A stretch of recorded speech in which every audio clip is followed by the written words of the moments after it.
ہرگز نہیں بابا جان، یہ میرا آخری فیصلہ ہے اور حتمی فیصلہ ہے۔ میں کسی بھی صورت اس ان پڑھ گنوار اور تقرصی خیالات کی مالک لڑکی سے شادی نہیں کروں گا۔ آخر آپ لوگ کیوں میری زندگی برباد کرنے پر تلے ہیں؟ کیا میری ڈگریوں، میرے معیار اور میری پسند کی آپ کی نظر میں کوئی وقت نہیں؟ میں حیدر شاہ ہوں، اور حیدر شاہ اپنا جیون ساتھی بھیک میں نہیں لیتا بلکہ اپنی مرضی سے منتخب کرتا ہے۔ حویلی کے وسیع و عریض اور قدیم دالان میں حیدر کی گرجدار اور باغیانہ آواز گونجی تو وہاں موجود بزرگوں کے سروں پر جیسے گھڑوں پانی پڑ گیا۔ فانوس کی روشنیاں بھی اس خطرناک چہرے کی تمازت کے آگے ماند پڑتی دکھائی دے رہی تھی۔ وہ اپنی جگہ سے اٹھ کر کھڑا ہوا اور اس کے انداز میں وہ روایتی جاگیردارانہ تکبر کوٹ کوٹ کر بھرا تھا جو اسے ورثے میں ملا تھا، لیکن اس وقت یہ تکبر اپنے ہی بڑوں کے فیصلے کے خلاف ایک سیسا پلائی ہوئی دیوار بن چکا تھا۔ سامنے بیٹھے اس کے والد غضنفر شاہ نے اپنے ہاتھوں میں تھامی ہوئی چھڑی کو زمین پر زور سے مارا اور ان کا چہرہ غصے سے سرخ ہو گیا، مگر وہ کچھ کہتے اس سے پہلے ہی خاندان کے ایک بزرگ نے مصلحت آمیز لہجے میں مداخلت کی اور حیدر کو ٹھنڈا کرنے کی کوشش کرتے ہوئے بولے، برخوردار، یہ فیصلے آج کے نہیں ہیں، یہ زبان برسوں پہلے تمہارے دادا نے دی تھی، اور شاہ خاندان میں سر تو کٹ سکتے ہیں مگر زبان سے نہیں پھرا جاتا۔ وہ لڑکی تمہاری منگیتر ہے، بچپن کی نسبت ہے تمہاری۔ اب اگر تم نے انکار کیا تو پوری برادری میں ہماری پگڑیاں اچھل جائیں گی۔ کیا تم چاہتے ہو کہ تمہارے باپ کو بڑھاپے میں ذلت کا سامنا کرنا پڑے؟ حیدر پر ان جذباتی باتوں کا کوئی اثر نہیں ہو رہا تھا۔ وہ جدید دنیا کا پروردہ تھا اور ان فرسودہ روایات کو پاؤں کی ٹھوکر پر رکھتا تھا۔ ماحول میں کشیدگی بڑھتی جا رہی تھی کہ تبھی پردے کے پیچھے سے بیگم جہاں آرا کی انٹری ہوئی۔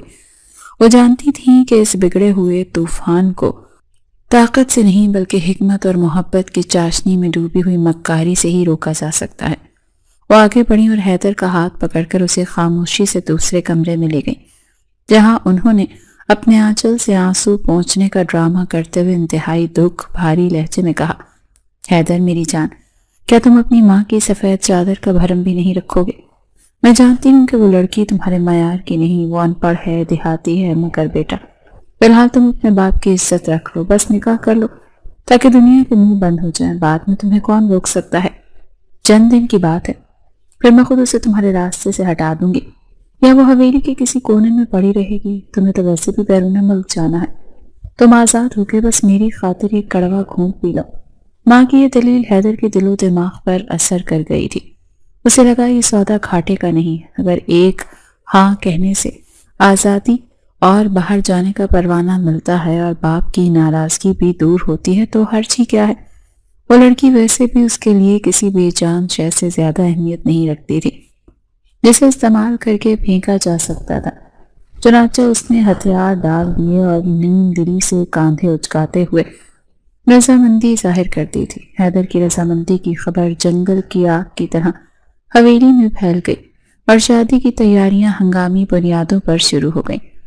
ہر طرف ڈھول کی تھاپ اور شہنائیوں کی گونج تھی، مگر دولہا کا دل ان تمام رنگینیوں سے بیزار تھا۔ رسم حنا کی رات جب حیدر اپنے دوستوں اور کزنز کے جھرمٹ میں بیٹھا تھا تو اس کے ایک قریبی دوست نے شرارت سے کونی مارتے ہوئے کہا، یار حیدر، سنا ہے بابی بہت حسین ہے اور حسن میں اپنی مثال آپ ہے، کم از کم تصویر تو دیکھ لیتے۔ ہم نے تو سنا ہے تم نے تصویر دیکھنے سے بھی صاف انکار کر دیا ہے، کہیں ایسا تو نہیں کہ دل ہی دل میں ڈر ہو کہ تصویر دیکھ لی تو دیوانے ہو جاؤ گے؟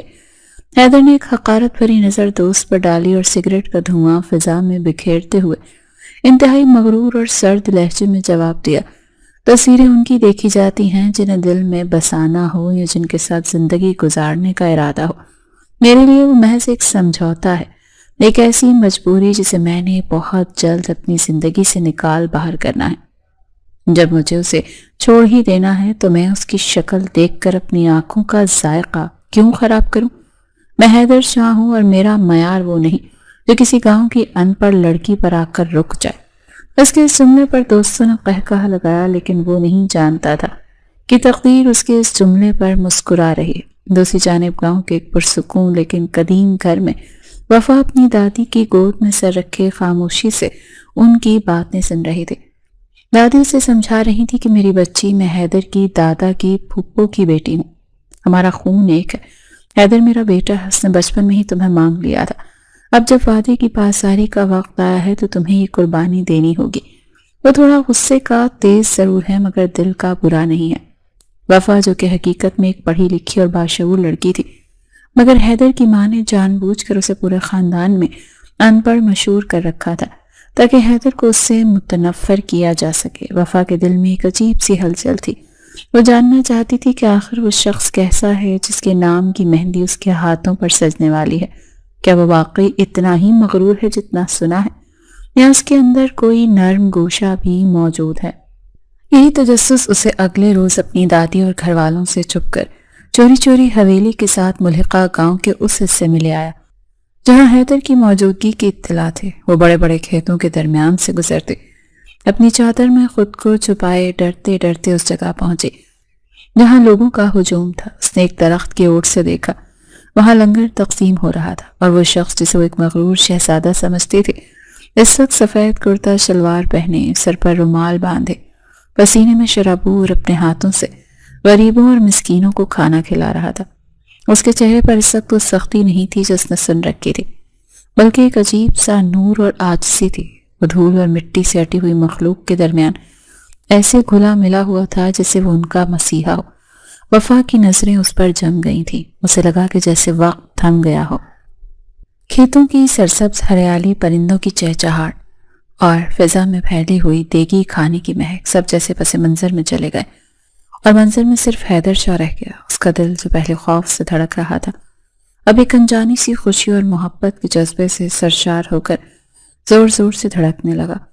وہ وہیں کھیتوں کی منڈیر پر کھڑی اسے دیکھتی رہی اور دل ہی دل میں اس کی بلائیں لیتی رہی۔ اسے لگا کہ یہ شخص اگر اتنا رحم دل ہو سکتا ہے تو یقیناً اسے بھی محبت دے گا۔ اسے ایک منظر نے وفا کی دنیا بدل دی۔ وہ جو پہلے شاید ڈر اور دباؤ میں شادی کر رہی تھی، اب اس کے دل و جان سے حیدر کو اپنا مجازی خدا مان لیا تھا۔ وہ خوشی سے سرشار ہواؤں کے سنگ رقص کرتی ہوئی گھر واپس آئی اور اپنی دادی کے گلے لگ کر شادی کے لیے پرجوش انداز میں ہاں کر دی۔ اسے خبر ہی نہیں تھی کہ جس شخص کو وہ مسیحا سمجھ کر دل ہار بیٹھی ہے، اس کی محبت کا استقبال پھولوں سے نہیں بلکہ کانٹوں سے کرنے والا ہے۔ ادھر حیدر اپنی شادی کی شیروانی کا ناپ لے رہا تھا، ادھر وفا اپنے خوابوں کا محل تعمیر کر رہی تھی۔ دونوں کی سوچوں میں زمین آسمان کا فرق تھا، اور یہی فرق ان کے آنے والی زندگی میں ایک ایسے طوفان کا پیش خیمہ بننے والا تھا جو سب کچھ بہا لے جانے کی طاقت رکھتا تھا۔ شادی کا دن آن پہنچا اور حویلی سے لے کر گاؤں کی فضا تک شہنائیوں کا شور گونج رہا تھا، مگر دولہا بنا حیدر شاہ آئینے کے سامنے کھڑا اپنی پگڑی درست کرتے ہوئے یوں لگ رہا تھا جیسے وہ اپنی شادی پر نہیں بلکہ کسی جنگ کے محاذ پر جانے کے لیے تیار ہو رہا ہو۔ اس کے چہرے پر ناگواری اور بیزاری کی ایک ایسی طے جمی تھی جسے مہنگی شیروانی اور خوشبوؤں میں بسی تیاری بھی چھپانے سے قاصر تھی۔ دوست احباب اسے کاندھوں پر اٹھائے بھنگڑا ڈال رہے تھے، فضا میں نوٹ نشاور کیے جا رہے تھے، مگر حیدر کا دماغ کہیں اور ہی تھا۔ وہ بار بار کھڑی دیکھ رہا تھا جیسے یہ وقت گزارنا اس کے لیے ایک عذاب ہو۔ اسی طرح وفا کے گھر میں جذباتی مناظر عروج پر تھے۔ اسے سرخ روسی جوڑے میں تیار کیا گیا تو وہ چودھویں کے چاند کی طرح دمک رہی تھی، مگر اس کی آنکھوں میں حیا کے ساتھ ساتھ ایک انجانا سا خوف اور امید کی کرن بھی لرز رہی تھی کہ کیا وہ حیدر کے معیار پر پورا اتر پائے گی۔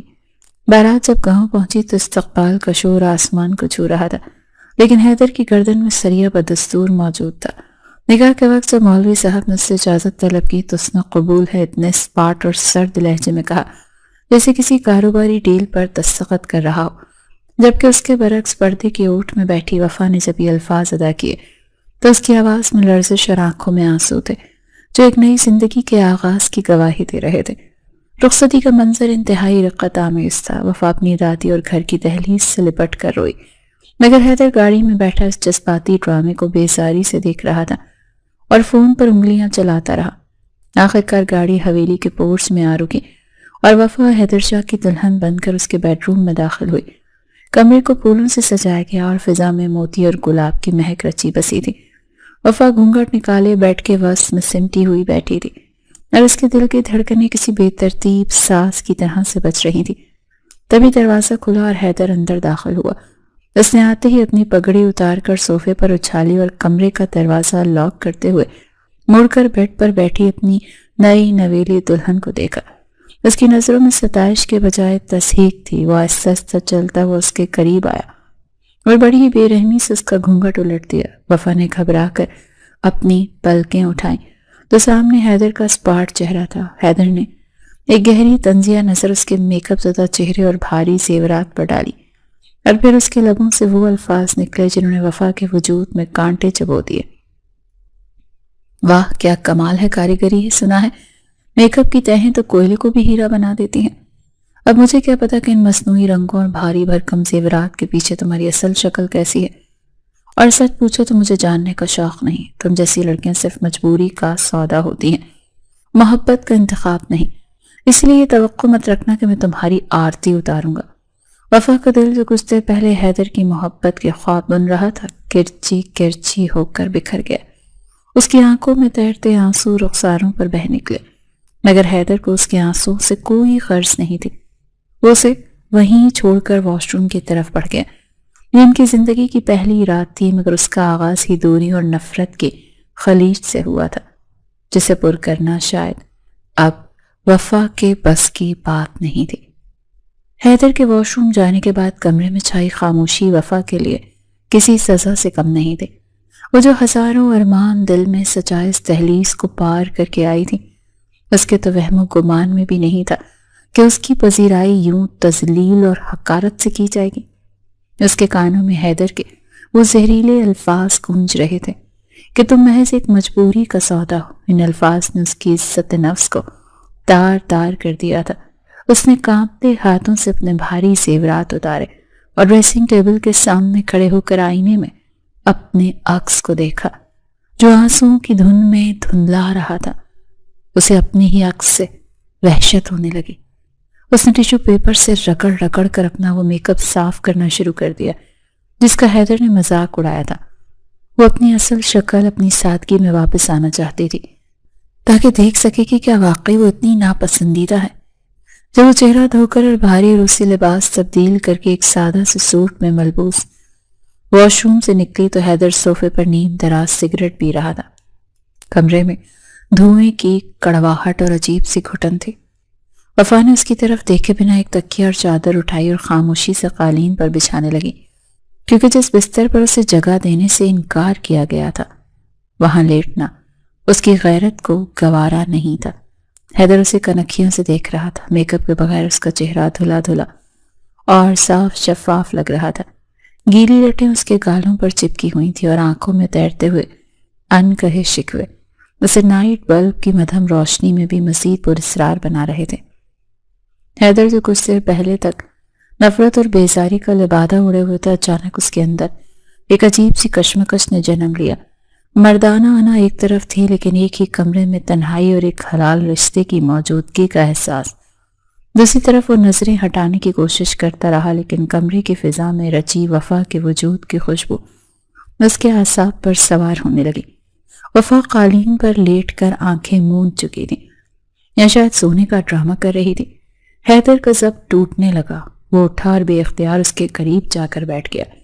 اسے لگا کہ شاید وہ صرف اسے دیکھنا چاہتا ہے، مگر قربت کا نشہ کچھ اور ہی کہانی سنا رہا تھا۔ اسی لمحے عقل اور دلیل کے سارے بندھن ٹوٹ گئے۔ اس نے وفا کے کاندھے پر ہاتھ رکھا تو وہ ہڑبڑا کر اٹھ بیٹھی۔ اس کی آنکھوں میں خوف اور حیرت تھی، مگر حیدر کی آنکھوں میں اس وقت وہ سرد موری نہیں تھی، بلکہ ایک الاؤ تھا جو سب کچھ بھسم کر دینا چاہتا تھا۔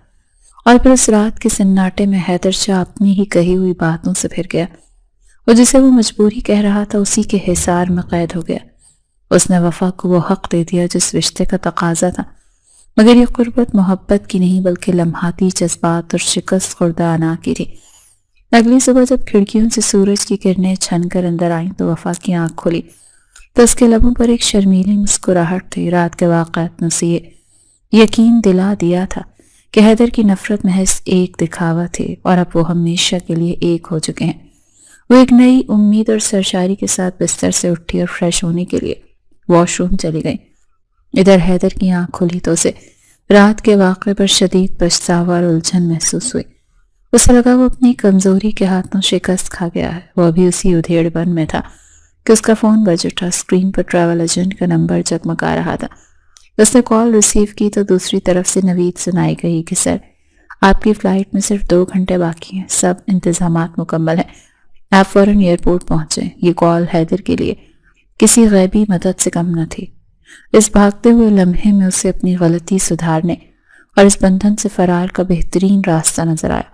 اس نے ایک لمحہ ضائع کے بغیر الماری سے اپنا پاسپورٹ اور ضروری کاغذات نکالے، بیگ میں چند کپڑے ٹھونسے اور ایک نظر واش روم کے بند دروازے پر ڈالی جہاں پانی گرنے کی آواز آ رہی تھی۔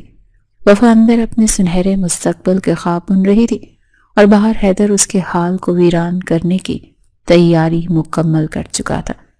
اس کا دل ایک پل کے لیے دھڑکا ضرور، مگر باہر جانے کا جنون اور خود غرضی جیت گئی۔ وہ بنا کوئی خط چھوڑے، بنا کوئی الوداعی کلمہ کہے دبے پاؤں کمرے سے نکل گیا، اور جب کچھ دیر بعد وفا تولیے سے گیلے بال خشک کرتی مسکراتی ہوئی باہر نکلی تو سامنے خالی کمرہ منہ چڑھا رہا تھا۔ الماری کے کھلے دروازے اور بکھرا ہوا سامان دیکھ کر اس کی مسکراہٹ وہیں جم گئی۔ اسے لگا شاید وہ کہیں آس پاس ہوں گے، مگر جب منٹ گھنٹوں میں بدلے اور حیدر کو کوئی سراغ نہ ملا تو اس کے اندر ایک انجانہ سا خوف سر اٹھانے لگا۔ اسے خبر نہیں تھی کہ اس کا مجرم اسے بیچ منجدھار میں چھوڑ کر 7 سمندر پار جا چکا ہے، اور اب اس کے حصے میں صرف انتظار اور آزمائش رہ گئی ہے۔ حیدر کے اچانک اور پراسرار فرار نے حویلی کی فضاؤں میں ایک ایسا سناٹا گھول دیا تھا جس نے وفا کے وجود کو بری طرح سے اپنی لپیٹ میں لے لیا تھا۔ وہ خالی کمرے کے بیچوں بیچ کھڑی تھی اور اس کے آنکھیں دروازے کی چوکھٹ پر جمی ہوئی تھیں جہاں سے اس کا مجازی خدا اسے بنا خدا حافظ کہے جا چکا تھا۔ کچھ ہی دیر میں جب حقیقت کا ادراک ہوا اور وہ لڑ کھڑاتے قدموں کے ساتھ نیچے آئی تو حویلی کے لاؤنج میں معمول کی چہل پہل تھی۔ بیگم جہاں اطمینان سے ناشتہ کر رہی تھی جیسے کچھ ہوا ہی نہ ہو۔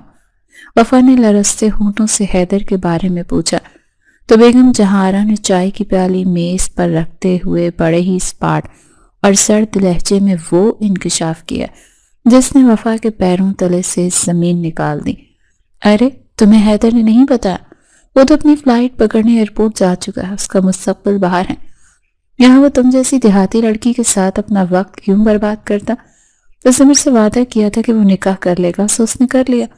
اب تم اس حویلی میں رہو، کھاؤ پیو، مگر حیدر کی واپسی کی امید مت رکھنا۔ ساس کے الفاظ وفا کے سینے میں خنجر کی طرح اتر گئے۔ وہ سمجھ گئی کہ یہ ماں بیٹی کی ملی بھگت تھی، اس کا استعمال کیا گیا ایک زندہ لاش کی طرح۔ وہ اپنے کمرے میں واپس آئی جہاں کی ہر چیز حیدر کی یاد دلا رہی تھی۔ دن ہفتوں میں اور ہفتے مہینوں میں بدلنے لگے۔ حیدر کے جانے کے بعد بیگم جہارا کا رویہ کسی گرگٹ کی طرح رنگ بدل گیا۔ وہ جو پہلے محبت کا ڈرامہ کرتی تھی اب ایک ظالم اور سخت گیر ساس کے روپ میں سامنے آ گئی۔ انہوں نے آہستہ آہستہ گھر کے ملازمین کو ہٹا کر گھر کی تمام ذمہ داریاں وفا کے ناتواں کاندھوں پر ڈال دیں۔ اب وفا اس حویلی کی بہو نہیں بلکہ ایک بغیر تنخواہ کی ملازمہ تھی جو صبح سویرے اٹھتی، پورے گھر کی صفائی کرتی، کھانا پکاتی اور رات گئے تک ساس کے تانے سنتی۔ تمہارے نصیب میں یہی لکھا تھا، تم جیسی منحوس لڑکیوں کی وجہ سے بیٹے گھر چھوڑ جاتے ہیں۔ بیگم جہارا کے یہ جملے اس کی روح کو چھلنی کر دیتے، مگر وہ صبر کا گھونٹ پی کر رہ جاتے۔ دوسری جانب 7 سمندر پار حیدر شاہ نے اپنی نئی زندگی شروع کر دی تھی۔ اس نے جان بوجھ کر اپنا پاکستان والا نمبر بند کر دیا تھا تاکہ نہ تو کوئی اس سے رابطہ کر سکے اور نہ ہی اسے اس کی غلطی کی یاد آئے جو وہ کر آیا تھا۔ وہ اپنی ماں سے رابطے میں رہتا تھا مگر کبھی بھول کر بھی وفا کا نام نہیں لیتا تھا، نہ ہی بیگم جہارا سے کچھ بتاتی۔ ماں بیٹے کے درمیان جیسے خاموش معاہدہ تھا کہ وفا کا ذکر نہیں کرنا۔ حیدر اپنے کام میں خود کو غرق کر کے اپنے ضمیر کی آواز کو دبانے کی کوشش کرتا رہا، مگر کبھی کبھی تنہائی میں اسے اس رات کی یاد ستا دی۔ وہ معصوم چہرہ اور وہ خاموش آنسو سے بے چین کرتے، مگر وہ جھٹک دیتا۔ ادھر حویلی میں وفا کی حالت دن بدن بگڑتی جا رہی تھی۔ مسلسل کام اور ذہنی دباؤ سے وہ نڈھال ہو گئی تھی، مگر پھر کچھ دنوں سے اسے اپنی طبیعت میں ایک عجیب سی تبدیلی محسوس ہونے لگی۔ چکر آنا اور متلی کی کیفیت نے اسے چوکنا کر دیا۔ وہ گاؤں کی سادہ لڑکی ضرور تھی مگر اتنی نادان نہیں تھی۔ جب اسے یقین ہو گیا کہ وہ امید سے ہے اور حیدر کی نشانی اس کے وجود میں پرورش پا رہی ہے تو اس کے اندر جینے کی ایک نئی کرن جاگی۔ اسے لگا شاید یہ بچہ حیدر کو واپس لے آئے، شاید یہ خبر سب کچھ ٹھیک کر دے۔ وہ ڈرتے ڈرتے بیگم جہارا کے پاس گئی اور شرماتے ہوئے انہیں یہ خوشخبری سنائی۔ امید تھی کہ دادی بننے کی خبر سن کر شاید اس کا دل پسیج جائے، مگر بیگم جہاں آرا کے چہرے پر رنگوں کا ایک طوفان امڈ آیا۔ خوشی کے بجائے ان کی آنکھوں میں خوف اور سازش کی پرچھائیاں لہرانے لگیں۔ وہ جانتی تھی کہ اگر حیدر کو پتہ چل گیا کہ وہ باپ بننے والا ہے تو وہ سب کچھ چھوڑ چھاڑ کر واپس آ جائے گا، یا پھر اس بچے کو اپنا لے گا، اور یوں وفا ہمیشہ کے لیے اس گھر اور حیدر کی زندگی کا حصہ بن جائے گی، اور یہ وہ ہرگز نہیں چاہتی تھی۔ انہوں نے بڑی چالاکی سے اپنے تاثرات چھپائے اور مصنوعی شفقت سے بولی، دیکھو وفا، ابھی یہ بات کسی کو مت بتانا، نظر لگ جاتی ہے، اور حیدر کو تو بالکل مت بتانا، وہ بھی اپنے کریئر میں مصروف ہے، میں خود اسے مناسب وقت پر بتاؤں گی۔ وفا نے ساس کی بات کو حکم مان کر سر جھکا دیا۔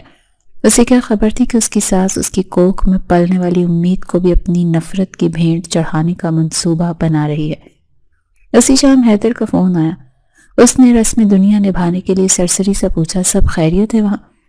تو بیگم جہاں آرا نے وفا کی طرف دیکھتے ہوئے جو صحن میں جھاڑو لگا رہی تھی، فون پر جھوٹ کا ایک ایسا پلندہ بولا جس نے حیدر کو مزید متنفر کر دیا۔ ہاں بیٹا، سب ٹھیک ہے۔ وہ لڑکی بھی خوش ہے، کھاتی ہے، پیتی ہے اور اپنے مائکے والوں سے فون پر لگی رہتی ہے۔ اسے تو تمہاری یاد بھی نہیں آتی، تم فکر مت کرو، وہ یہاں عیش کر رہی ہے۔ ماں کی یہ باتیں سن کر حیدر کے دل میں جو رہی سہی ہمدردی تھی وہ بھی ختم ہو گئی۔ اس نے سوچا کہ اگر وفا اتنی ہی بے حس ہے تو اسے بھی فکر کرنے کی ضرورت نہیں۔ یوں ایک طرف حیدر وفا سے بدگمان ہوتا چلا گیا اور دوسری طرف وفا اپنے پیٹ میں پلنے والے بچے کی خاطر ہر ظلم سہتی رہی۔ اسے امید تھی کہ ایک دن سچ سامنے آئے گا، مگر اسے خبر نہیں تھی کہ آنے والے دن اس کے لیے مزید کڑی آزمائش لے کر آ رہے ہیں۔ وقت اپنی تیز رفتار لہروں کے ساتھ بہتا رہا اور موسموں نے کئی کروٹیں بدلیں۔ حویلی کی اونچی اور سنگلاخ دیواروں کے پیچھے وفا پر کیا بیت رہی تھی، اور وہ کن جان لیوا اذیتوں اور کرب کے سمندر سے گزر رہی تھی، اس کی خبر حیدر شاہ کو 7 سمندر پار اپنی پرتعیش اور مصروف زندگی میں قطن نہیں تھی، کیونکہ وہ تو شعوری طور پر اپنی یادداشت کے اس حصے کو مقفل کر چکا تھا جہاں اس کی زبردستی کی شادی اور وہ معصوم اور سہما ہوا چہرہ قید تھا۔ مگر قدرت کا اپنا ایک خاموش نظام ہے جو مکافات عمل کے دائرے کو مکمل کرنے کے لیے حالات کے تانے بانے بن رہی تھی۔ 9 ماہ کا طویل اور صبر آزما عرصہ بیت چکا تھا، اور آج وہی دن تھا جب حیدر شاہ ایک اہم کاروباری معاہدے اور کچھ خاندانی جائیداد کے معاملات نمٹانے کے لیے واپس پاکستان کی سرزمین پر قدم رکھ رہا تھا۔ ایئرپورٹ سے نکلتے ہوئے اس کے چہرے پر وہی روایتی شاہانہ تکبر اور آنکھوں میں سرد مہری تھی جس کی شخصیت کا خاصہ بن چکی تھی۔ ڈرائیور نے بڑے ادب سے گاڑی کا دروازہ کھولا اور وہ پچھلی سیٹ پر براجمان ہو گیا۔ گاڑی شہر کی مصروف سڑکوں پر رواں دواں تھی کہ اچانک موسم نے ایک بھیانک انگڑائی لی اور آسمان پر کالی سیاہ گھٹاؤں کا راج ہو گیا۔ دیکھتے ہی دیکھتے تیز بارش اور آندھی شروع ہو گئی جس نے پورے شہر کے نظام کو درہم برہم کر کے رکھ دیا، اور حیدر کی گاڑی بھی ٹریفک کے ایک نہ ختم ہونے والے اور شور مچاتے ازدحام میں بری طرح سے پھنس گئی۔ گاڑی کے شیشوں پر گرتی موسلا دھار بارش کی بوندیں اور باہر گاڑیوں کے ہارن کا شور حیدر کی طبیعت میں مزید الجھن اور بیزاری پیدا کر رہا تھا۔ وہ بے چینی سے پہلو بدل رہا تھا کہ تبھی اس کی نظر سڑک کے کنارے فٹ پاتھ پر جمع لوگوں کے ہجوم پر پڑی جو بارش میں بھیگتے ہوئے کسی چیز کو گھیرے ہوئے تھے۔ حیدر نے بے اختیار شیشہ نیچے کیا تو اسے کسی عورت کے کراہنے کی دردناک آواز سنائی دی جو بارش کے شور کو چیرتی اس کے کانوں تک پہنچی۔ یہ آواز کسی انجانی سی کسک کی طرح اس کے دل میں اتر گئی۔ ایک لمحے کے لیے اسے لگا کہ یہ آواز اس کے لیے اجنبی نہیں، یہ لمحہ، یہ درد کی شدت اس نے پہلے بھی کہیں محسوس کی ہے۔ اس فہم نے حیدر جیسا پتھر دل اور لاپرواہ انسان کو بھی چونکا دیا۔ اس نے ڈرائیور کو حکم دیا کہ پتہ کرے کیا معاشرہ ہے۔ ڈرائیور بارش میں بھیگتا ہوا فوراً واپس آ کر ہانپتے ہوئے بولا، صاحب جی غضب ہو گیا، وہاں ایک حاملہ عورت درد سے تڑپ رہی ہے، اس کی حالت بہت خراب ہے اور کوئی بھی گاڑی والا رکنے کو تیار نہیں، لوگ صرف تماشا دیکھ رہے ہیں۔ یہ سنتے ہی حیدر کے اندر چھپی انسانیت یا شاید قدرت کا کوئی غیبی اور طاقتور اشارہ اسے گاڑی سے باہر کھینچ لایا۔ وہ اپنے قیمتی اور برانڈڈ سوٹ اور جوتوں کی پرواہ کیے بغیر ہی کیچڑ اور پانی میں چلتا ہوا ہجوم کو چیر کر آگے بڑھا تو منظر دیکھ کر اس کا دل دہل گیا۔ زمین پر کیچڑ میں لت پت ایک وجود پڑا تھا جس نے اپنے آپ کو ایک میلی کچیلی چادر میں بری طرح چھپا رکھا تھا بارش کا پانی اس کے وجود کو بھگو رہا تھا اور وہ درد کی شدت سے مچھلی کی طرح تڑپ رہی تھی۔ اس کا چہرہ بالوں کی لٹوں، کیچڑ اور درد کی شدت سے اس قدر بگڑ چکا تھا کہ پہچاننا محال تھا۔ لیکن جب حیدر نے آگے بڑھ کر اسے سہارا دینے کے لیے اس کے بازو کو تھاما تو ایک عجیب سا کرنٹ اس کی پوروں میں دوڑ گیا۔ ایک لمحے کے لیے اس عورت نے اپنی نیم و آنکھوں سے حیدر کو دیکھا۔ بارش کے پانی سے دھلی ان آنکھوں میں ایک ایسی جانی پہچانی چمک اور شکوہ تھا جس نے حیدر کے قدموں کو منجمد کر دیا۔ اسے لگا جیسے وہ ان آنکھوں کو جانتا ہے، جیسے یہ لمس کسی غیر کا نہیں۔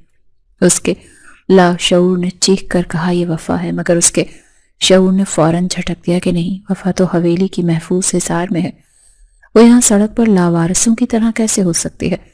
اس تضاد اور کشمکش کے باوجود وہ اسے اپنی گاڑی کی پچھلی سیٹ پر لٹانے میں کامیاب ہو گیا۔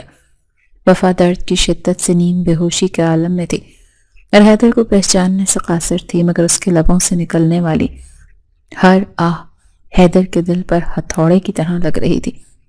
راستے بھر وہ انجان عورت درد سے کراہتی رہی اور حیدر بار بار پیچھے مڑ کر اسے دیکھتا رہا۔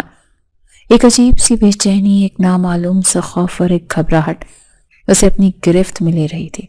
اسے لگ رہا تھا اس عورت کی تکلیف اس کی اپنی تکلیف ہے۔ اس کا دل چاہ رہا تھا وہ ڈرائیور سے کہے کہ گاڑی اور تیز چلائے۔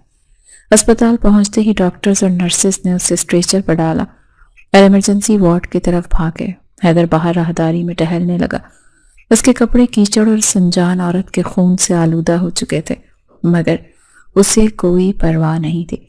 بس اس کی زندگی کی دعا کر رہا تھا، حالانکہ وہ اسے جانتا تک نہیں تھا۔ اس کا دل عجیب سی دھڑکنوں کا شکار تھا، جیسے کوئی بہت اپنا اس وقت زندگی اور موت کی کشمکش میں ہو۔ کچھ ہی دیر کے بعد آپریشن تھیٹر کا دروازہ کھلا اور ایک نرس باہر آئی۔ اس کے چہرے پر مسکراہٹ تھی اور اس نے حیدر کو مبارکباد دیتے ہوئے کہا، مبارک ہو صاحب، اللہ نے آپ کو جڑواں بچوں سے نوازا ہے، ایک بیٹا اور ایک بیٹی، اور زچہ کی حالت بھی خطرے سے باہر ہے۔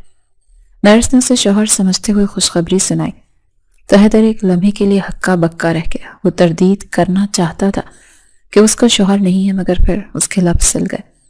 ایک عجیب سی طاقت سے ان بچوں کی طرف کھینچ رہی تھی۔ نرس نے اسے اشارہ کیا تو آگے بڑھا اور ان دونوں ننھے منھے روئی کے گالوں جیسے وجودوں کو دیکھا جو ابھی ابھی دنیا میں آئے تھے۔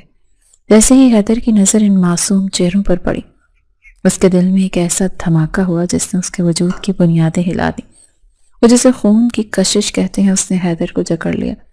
ان بچوں کی بند آنکھیں اور چھوٹی چھوٹی مٹھیاں دیکھ کر اس کی آنکھوں میں نمی تیرنے لگی۔ اسے ایسے لگا جیسے یہ بچے اس کے اپنے ہیں، جیسے ان کا اور اس کا کوئی جنموں کا ناتا ہے۔ خاص طور پر بچی کی آنکھوں کی ساخت تو بالکل ویسی تھی جیسے اس نے اس بارش والی عورت کی آنکھوں میں دیکھی تھی، اور جو اسے بار بار وفا کی یاد دلا رہی تھی۔ اس نے کانپتے ہاتھوں سے نرس سے ایک بچے کو اپنی گود میں لیا تو ایک انوکھا سا سکون اس کے رگو پہ میں اتر گیا، اور یہ احساس تھا جسے دنیا کی کسی دولت اور کامیابی نے نہیں دیا تھا۔ اس کے اپنے خون کی خوشبو تھی جو اسے پہچان رہی تھی، مگر وہ خود انجان بنا کھڑا تھا۔ وہ کافی دیر تک ان بچوں کو دیکھتا رہا اور پھر اپنی جیب سے بٹوا نکال کر اسپتال کے سارے اخراجات ایڈوانس جمع کروا دیے۔ اس کے دل میں ایک شدید خواہش جاگی کہ اس عورت کو ہوش میں آنے پر دیکھے، پوچھے کہ وہ کون ہے، مگر پھر اس کا ماضی، اس کا غرور اور اس کی باہر کی دنیا آڑے آ گئی۔ اس نے اپنے ڈرائیور کو بلا کر سختی سے ہدایت کی کہ تم یہیں رکو گے، اس عورت کی ہر ضرورت کا خیال رکھو گے، اسے بہترین پرائیویٹ روم میں شفٹ کرواؤ، اور خبردار جو اسے یہاں اسپتال کے عملے کو میرا نام بتایا، انہیں بس یہ پتہ چلنا چاہیے کہ کسی خدا کے بندے نے مدد کی ہے، میں نہیں چاہتا کہ وہ عورت مجھ پر احسان مند ہو۔ یہ کہہ کر حیدر نے آخری بار شیشے کے پیچھے سے ان بچوں کو اور اس وارڈ کے بند دروازے کو دیکھا جہاں وفا موجود تھی، اور ایک بھاری پتھر دل پر رکھ کر ہسپتال سے باہر نکل گیا۔ وہ نہیں جانتا تھا کہ وہ آج اپنے ہی خون، اپنی ہی اولاد اور اپنی ہی بیوی کی جان بچا کر آیا ہے، اور جن بچوں کو وہ یتیم اور بے سہارا سمجھ کر ترس کھا رہا تھا وہ در حقیقت اسی کے نام لیوا ہے۔ بارش تھم چکی تھی، مگر حیدر کے اندر ایک طوفان برپا تھا، ایک عجیب سی تشنگی تھی جو اسے محسوس ہو رہی تھی۔ وہ گھر جانے کے لیے ٹیکسی میں بیٹھا کیونکہ گاڑی وہ ڈرائیور کے پاس چھوڑ آیا تھا۔ اس نے اپنا فون آن کر کے گھر کا نمبر ملایا تاکہ اپنی آمد کی اطلاع دے سکے اور شاید اپنی ماں کی آواز سن کر اس انجانی سی بے چینی سے نجات پا سکے۔ دوسری طرف گھنٹی بج رہی تھی اور حیدر کا دل انجانے خدشات کے تحت زور زور سے دھڑک رہا تھا۔ اسے کیا معلوم تھا کہ یہ فون کال اس کی زندگی میں ایک ایسا بھونچال لانے والی ہے جو اس کے پیروں تلے سے زمین کھینچ لے گا اور اسے اپنی اس نیکی کی اصل حقیقت سے روح شناس کروائے گا جو اس نے ابھی ابھی انجانے میں کی ہے۔ رنگ ٹون کے ختم ہوتے ہی دوسری جانب سے ریسیور اٹھایا گیا تو حیدر کے ہیلو کہنے سے پہلے ہی بیگم جہاں آرا کی ہذیانی اور بوکھلاہٹ میں ڈوبی ہوئی آواز نے ان کی سماعتوں پر حملہ کیا۔ پس منظر میں عورتوں کے بین کرنے اور نوحہ گناہ ہونے کا شور صاف سنائی دے رہا تھا جس نے حیدر کے دل میں پلنے والے انجانے خدشات کو یقین میں بدل دیا۔ حیدر تم کہاں ہو؟ میرے بچے گھر آ جاؤ، غصب ہو گیا، ہماری عزت خاک میں مل گئی، وہ منحوس لڑکی تمہاری غیر موجودگی میں اپنی سیاہ کاریوں سمیت گھر سے فرار ہو گئی ہے۔ ماں کے ان الفاظ نے حیدر کے دماغ کے خطرے کی گھنٹیاں بجا دیں۔ ٹیکسی کی پچھلی سیٹ پر بیٹھے حیدر نے بے اختیار سیدھے ہوتے انتہائی تشویش اور گرجدار لہجے میں پوچھا، کون فرار ہو گیا اور یہ گھر میں کیا کوہرام مچا ہے؟ پہیلیاں مت بچوائیں، صاف بات کریں۔ تو بیگم جہارا نے روتے ہوئے اپنی مکارانہ فطرت کے مطابق وہ انکشاف کیا جس نے حیدر کے پیروں کے تلے سے زمین ہی کھینچ لی اور اس کے حواس مختل کر دیے۔ ارے وہی کل موہی وفا، وہ صبح سے غائب ہے اور وہ اکیلی نہیں تھی، وہ تو پچھلے 9 ماہ سے امید سے تھی، جانے کس کا گناہ اپنے پیٹ میں پال رہی تھی۔ آج جب اس کے گناہ کے ظاہر ہونے کا وقت آیا تو وہ رسوائی کے ڈر سے بھاگ گئی۔ ماں کے منہ سے امید سے تھی اور 9 ماہ کے الفاظ سنتے حیدر کے دماغ میں ایک زوردار دھماکہ ہوا۔ وقت کا پہیہ الٹا گھوما اور اس کی آنکھوں کے سامنے بارش اور کیچڑ میں لت پت وہ عورت آ گئی جسے وہ ابھی اپنی ہاتھوں سے اسپتال پہنچا کر آیا تھا اور وہ درد بھری کر رہا ہے، وہ جانی پہچانی آنکھیں جن میں صدیوں کا شکوہ تھا، وہ نومولود جڑواں بچے اور وہ شدید خون کی کشش جو ان بچوں کی طرف مقناطیس کی طرح سے کھینچ رہی تھی۔ کڑیاں ملتے ہی حقیقت کا جو پہاڑ اس پر ٹوٹا، اس نے اس کا سانس روک دیا۔ اسے سمجھ آ گئی کہ وہ سڑک پر تڑپنے والی لاوارث عورت کوئی اور نہیں بلکہ اس کی اپنی وفا تھی۔ وہ جیسے گناہ سمجھ کر اس کی ماں کوس رہی تھی، اس کا اپنا جائز خون تھا جسے وہ انجانے میں یتیمی کا لقب دے کر اور چند پیسوں کی خیرات دے کر تنہا چھوڑ آیا تھا۔ اس کے جسم کا سارا خون جیسے منجمد ہو گیا، جیسے اپنی بصارت دھندلاتی ہوئی محسوس ہوئی۔ وہ جسے نیکی سمجھ کر آیا تھا وہ در حقیقت اس کی زندگی کا سب سے بڑا جرم بن چکا تھا۔ گاڑی تیز چلا، وہ ٹیکسی ڈرائیور پر چیخا، اس کا دل چاہ رہا تھا کہ وہ اڑ کر اسپتال پہنچ جائے، مگر پھر اسے خیال آیا کہ اسے پہلے گھر جا کر اس سازش کا پردہ چاک کرنا ہوگا جس نے اسے اپنی ہی اولاد سے بیگانہ کر دیا۔ جب وہ گھر پہنچا اور آندھی اور طوفان کی طرح لاؤنج میں داخل ہوا تو وہاں کا منظر دیکھ کر اس کا خون کھول اٹھا۔ بیگم جہارا اسے دیکھ کر سہم گئی کیونکہ حیدر کی آنکھوں میں آنسوں کے بجائے وہ آگ تھی جو سب کچھ جلا دینے پر آمادہ تھی۔ ماں کی ساری صفائیاں اور مکارانہ محبت دھری کی دھری رہ گئی۔ وہ آگے بڑھا اور ماں کے سامنے کھڑے ہو کر چیخا، آپ نے مجھ سے کیوں چھپایا کہ وہ ماں بننے والی ہے؟ آپ جانتی تھی کہ وہ بچے میرے، آپ نے میری نسل کو مجھ سے چھیننے کی کوشش کی، اسے در در کی ٹھوکریں کھانے پر مجبور کیا۔ حیدر کی دھاڑ سے حویلی کے در و دیوار لرز اٹھے۔ بیگم جہارا اپنی دفاع میں کچھ کہنا چاہتی تھی کہ اسے بیرون ملک سیٹل دیکھنا چاہتی تھی اور وہ لڑکی اس کے قابل نہیں تھی، مگر حیدر اب سننے کے موڈ میں نہیں تھا۔ اسے اپنی کوتاہی اور ماں کی سازش کا زہر اپنی رگوں میں اترتا محسوس ہو رہا تھا۔ وہ بنا کوئی مزید بات کیے، بنا آرام کیے الٹے قدموں واپس بھاگا اور گراج سے اپنی گاڑی نکال کر دیوانہ وار اسپتال کی طرف دوڑا۔ بارش تھم چکی تھی مگر اس کی آنکھوں کی برسات جاری تھی۔ اسٹیئرنگ پر اس کی گرفت اتنی مضبوط تھی کہ انگلی کے پوروں سے خون چھلکنے کو تھا۔ راستے بھر وہ دعائیں مانگتا رہا کہ یا اللہ بس وہ وہیں ہوں، اسے جانے مت دینا، میں اس کے پاؤں پڑ جاؤں گا، میں اپنی تلافی کر لوں گا، میں ان بچوں کو سینے سے لگا لوں گا، میں اسے بتاؤں گا کہ وہ تنہا نہیں۔ مگر جب وہ اسپتال پہنچا اور ہانپتا ہوا راہداریوں میں بھاگتا اس پرائیویٹ روم کے دروازے تک پہنچا جہاں وہ وفا کو چھوڑ کر گیا تھا تو وہاں کھڑے اپنے ڈرائیور کی جھکی ہوئی گردن اور ویران چہرے نے اسے سب کچھ بتا دیا۔ وہ لڑکھڑاتے قدموں سے اندر داخل ہوا تو سامنے کا منظر اس کی رہی سہی امیدوں کا خون کرنے کے لیے کافی تھا۔ بیڈ خالی تھا، سفید چادریں بکھری ہوئی تھی اور وفا کا کوئی نام و نشان نہیں تھا۔ وہ پاگلوں کی طرح ڈرائیور کے گریبان کی طرف لپکا، کہاں ہے وہ؟ میں نے کہا تھا اس کا خیال رکھنا۔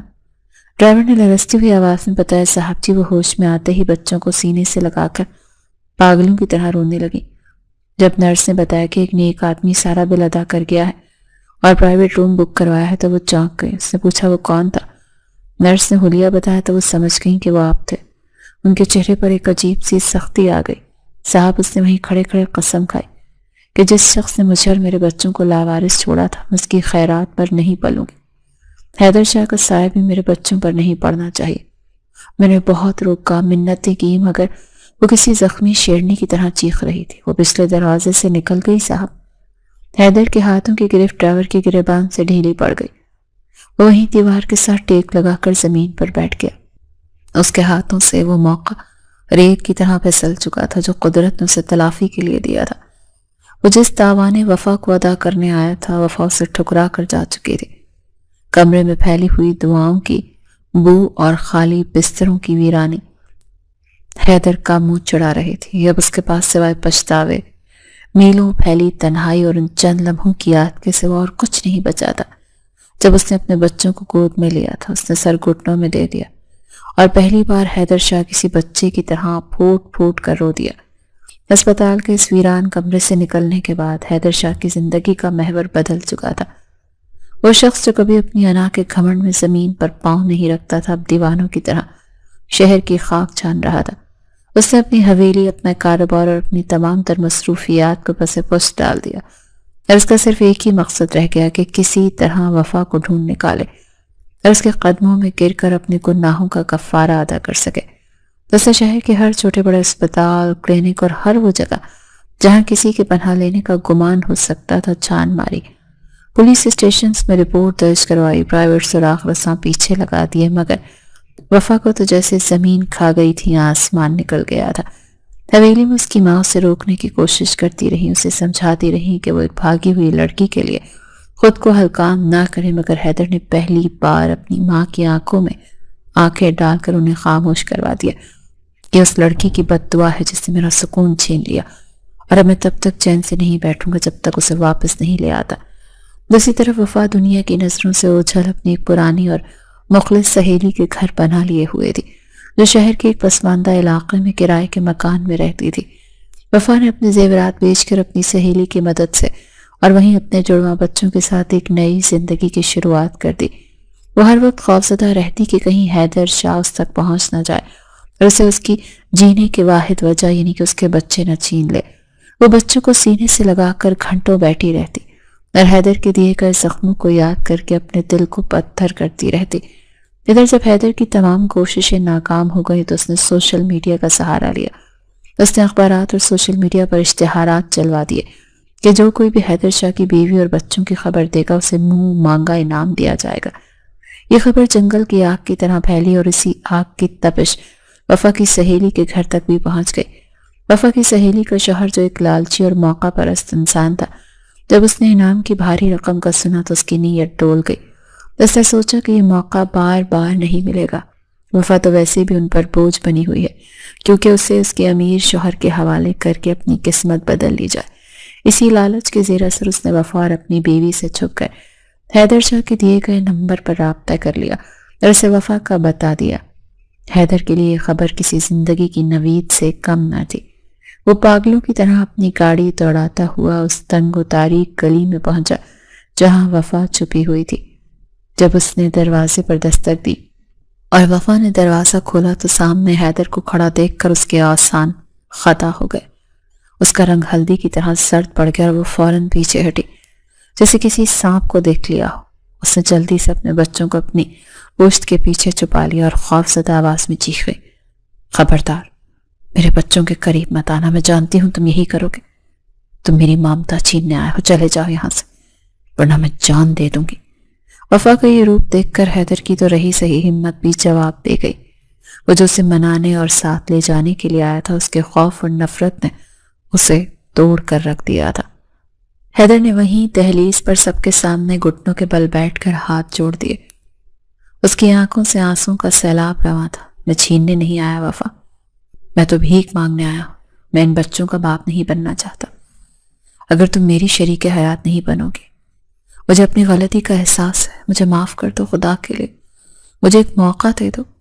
حیدر شاہ کا یوں سرعام پیروں میں گرنا قیامت کا اس منظر تھا، مگر وفا کا دل پسیجنے کے بجائے مزید سخت ہو گیا۔ اس کے اندر کا زخم ابھی تازہ تھا۔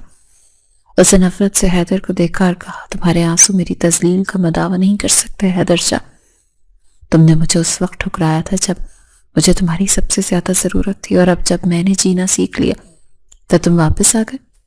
یہ بچے صرف میرے ہیں، ان پر تمہارا کوئی حق نہیں، کیونکہ تم تو اس رات ہی اپنا حق کھو چکے تھے جب تم مجھے سوتا ہوا چھوڑ کر بھاگ گئے تھے۔ چلے جاؤ یہاں سے اور دوبارہ اپنی شکل مت دکھانا۔ یہ کہہ کر وفا نے دروازہ بند کر لیا تھا حیدر کے منہ پر زور سے۔ حیدر بند دروازے کے باہر کھڑا رہ گیا، مگر وہ وہاں سے ہلا نہیں۔ اسے یقین تھا کہ اس کی تپسیا وفا کا دل پگھلا دے گی۔ اس نے وہیں گلی میں ڈیرے ڈال دیے۔ وہ ہر روز صبح سویرے وہاں آ کر کھڑا ہو جاتا، کبھی پھول لے کر تو کبھی بچوں کے لیے کھلونے لے کر۔ وفا کھڑکی سے اسے دیکھتی مگر نظر انداز کر دیتی۔ لوگ باتیں بناتے، محلے والے مذاق اڑاتے، مگر حیدر شاہ اپنی انا کا جنازہ نکال چکا تھا۔ ایک دن شدید طوفانی بارش شروع ہو گئی۔ آسمان سے پانی نہیں بلکہ قہر بسر رہا تھا، مگر حیدر اسی جگہ اس بند دروازے کے باہر مجسمہ بنا کھڑا رہا۔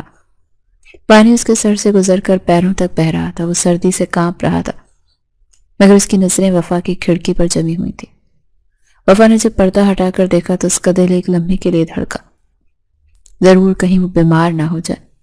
مگر پھر ماضی کی تلخیاں آڑے آ گئیں۔ حیدر کی حالت دیکھ کر پتھر بھی پگھل جاتے، مگر وفا کا مان ٹوٹا تھا، اور ٹوٹا ہوا مان اتنی آسانی سے نہیں جڑتا۔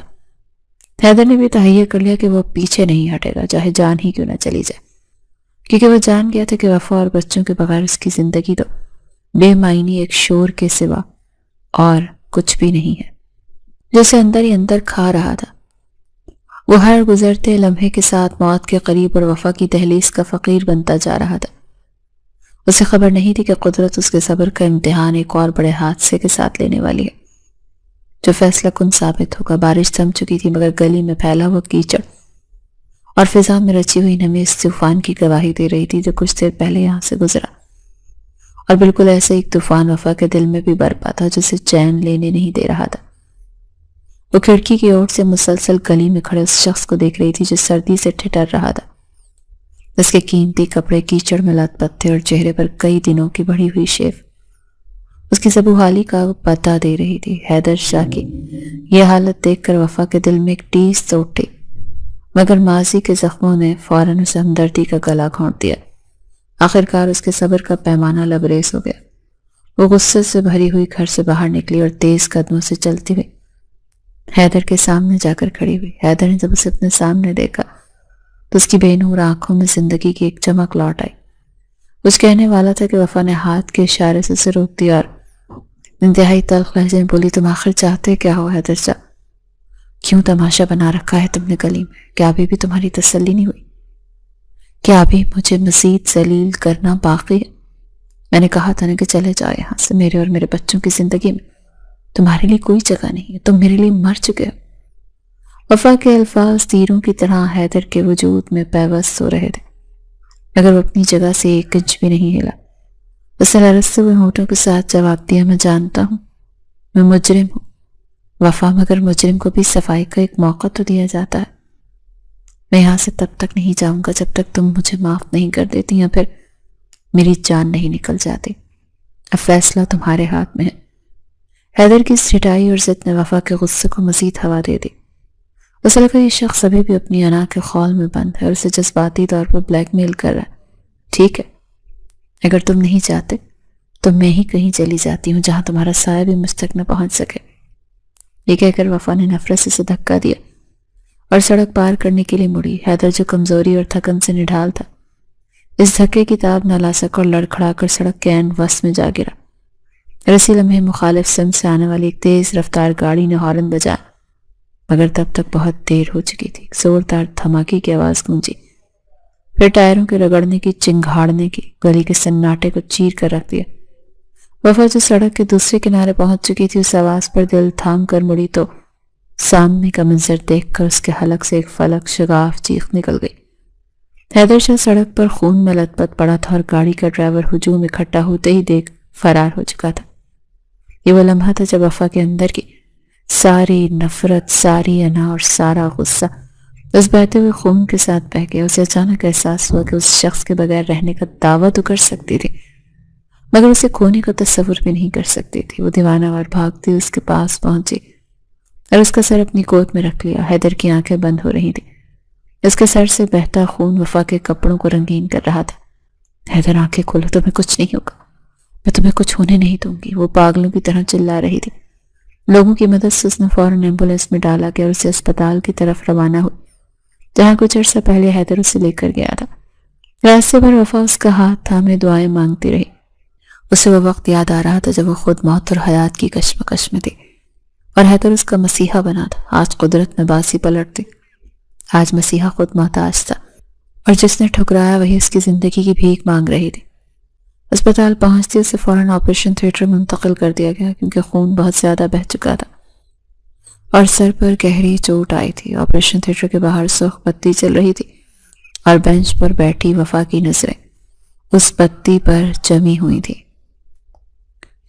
ہر گزرتا لمحہ اس کی جان نکال رہا تھا۔ اسے احساس ہو گیا کہ وہ حیدر سے کتنی محبت کرتی ہے۔ اس کی نفرت تو محض ایک ڈھال تھی جس نے خود کو ٹوٹنے سے بچانے کے لیے بنا رکھی تھی، مگر آج وہ ڈھال چکنا چور ہو چکی تھی۔ کئی گھنٹوں کے طویل اور اعصاب شکن سرجری کے بعد جب ڈاکٹر باہر آیا تو اس کے چہرے پر تھکاوٹ مگر اطمینان تھا۔ جیسے وفا کو بتایا کہ خطرہ ٹل چکا ہے، مریض کی جان بچ گئی ہے، مگر انہیں ہوش میں آنے میں کچھ وقت لگے گا۔ یہ سنتے ہی وفا سجدہ شکر میں گر گئی۔ اگلی صبح جب حیدر نے اپنی بھاری پلکیں کھولی تو اسے اپنے سر میں شدید درد محسوس ہوا۔ اس نے دھندلی نظروں سے ادھر ادھر دیکھا تو اسے اپنے ہاتھ پر کسی کا دباؤ محسوس ہوا۔ وفا اس کے بیڈ کے کنارے سر رکھے سو رہی تھی اور اس کا ہاتھ مضبوطی سے حیدر کے ہاتھ میں دبا ہوا تھا۔ حیدر نے بے یقینی سے اپنی انگلیوں کو حرکت دی تو وفا ہڑبڑا کر اٹھ بیٹھی۔ اس کی آنکھیں سوجی ہوئی تھی اور چہرہ مرجھایا ہوا، مگر حیدر کو ہوش میں دیکھ کر اس کے چہرے پر زندگی کی لہریں دوڑ گئیں۔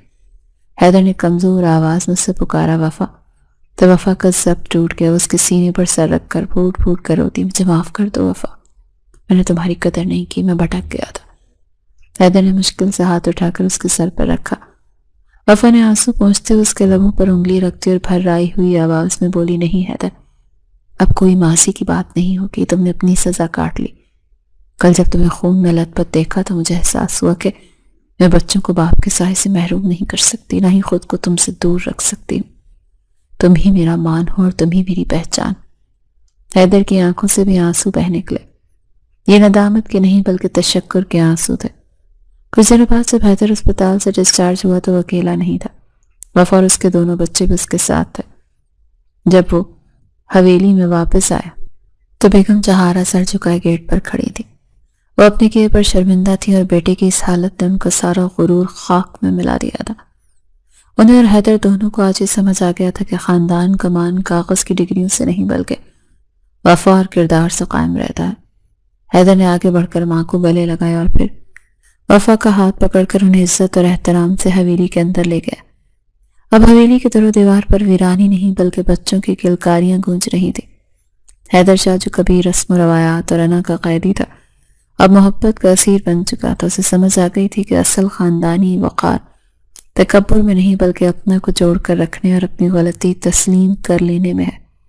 وفا نے اسے صرف معافی نہیں کیا بلکہ اپنی محبت سے اسے ایک نیا انسان بنا دیا تھا۔